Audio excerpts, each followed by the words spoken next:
Bismillahirrohmanirrohim. Assalamualaikum warahmatullahi wabarakatuh.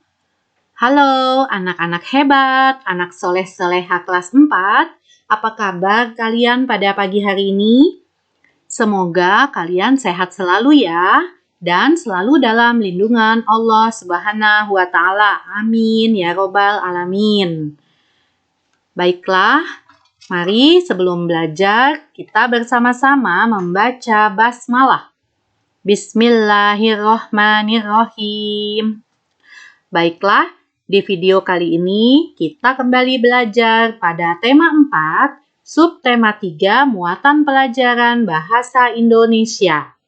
Oke, kita mulai yuk. Unsur cerita.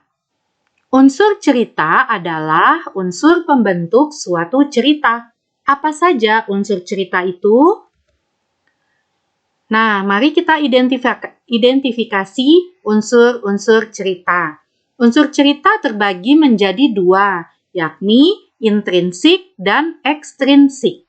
Unsur ekstrinsik adalah unsur yang berasal dari luar cerita. Misalnya latar belakang penulis atau biografi penulis.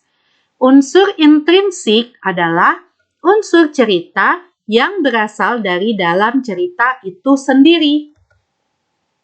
Nah, berikut ini adalah unsur intrinsik. 1. Tokoh dan penokohan.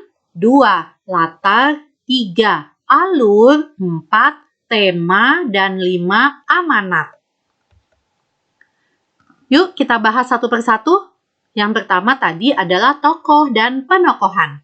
Tokoh adalah orang yang terlibat dalam suatu cerita. Sedangkan penokohan adalah sifat atau watak tokoh. Berdasarkan penokohannya, tokoh bisa dibedakan menjadi tokoh utama, tokoh pendukung, tokoh protagonis, dan tokoh antagonis yang sudah dibahas pada subtema 2 yang lalu. Yang kedua adalah latar. Latar adalah informasi tentang waktu, suasana, dan tempat cerita. Yang ketiga adalah alur. Alur adalah urutan peristiwa yang membentuk cerita. Alur terbagi menjadi awal, tengah, dan akhir. Bagian awal berisi pemaparan cerita, bagian tengah berisi konflik, dan bagian akhir berisi penyelesaian konflik cerita. Yang keempat adalah tema. Tema adalah gagasan pokok yang menjadi permasalahan yang mendasari isi cerita. Biasanya tema tercermin dari judul ceritanya. Yang kelima adalah amanat. Amanat adalah pesan moral, yaitu nilai-nilai yang ingin disampaikan agar pembaca mendapatkan pembelajaran dari cerita tersebut. Pendapat pribadi tentang cerita dalam dongeng. Dongeng adalah cerita yang tidak benar-benar terjadi. Umumnya dongeng diceritakan dengan lisan secara turun-temurun untuk mewarisi pesan moral yang terkandung di dalamnya, yang dapat diketahui dari kejadian yang terdapat di dalam dongeng tersebut. Sebelum memberi pendapat, kita harus membaca dongeng tersebut dengan cermat. Nah, beberapa hal yang harus diperhatikan jika kita ingin memberi pendapat yaitu 1. Tokoh, 2. Alurnya, dan 3. Apa pesan moral dari dongeng tersebut. Nah, menilai komentar terhadap kejadian dalam suatu dongeng. Kita juga dapat berkomentar setelah mengetahui suatu kejadian dalam cerita. Pendapat dapat dikemukakan ketika kita sudah mengetahui tokoh, alur, latar, dan pesan moralnya. Kita juga bisa mengemukakan komentar teman apakah sesuai dengan ceritanya. Menyampaikan isi dongeng dengan menggunakan peta pikiran. Ada banyak cara ya untuk menyampaikan unsur-unsur suatu dongeng. Salah satunya adalah dengan peta pikiran. Masih ingatkah kamu tentang cerita dongeng kelinci dan kura-kura? Oke, perhatikan ya peta pikirannya. Ini adalah contoh peta pikiran kelinci dan kura-kura. Di sana terdapat judul, lalu ada tokohnya siapa, dan juga sifat dari tokoh tersebut. Lalu ada awal ceritanya seperti apa, akhir ceritanya seperti apa, dan tempatnya di mana.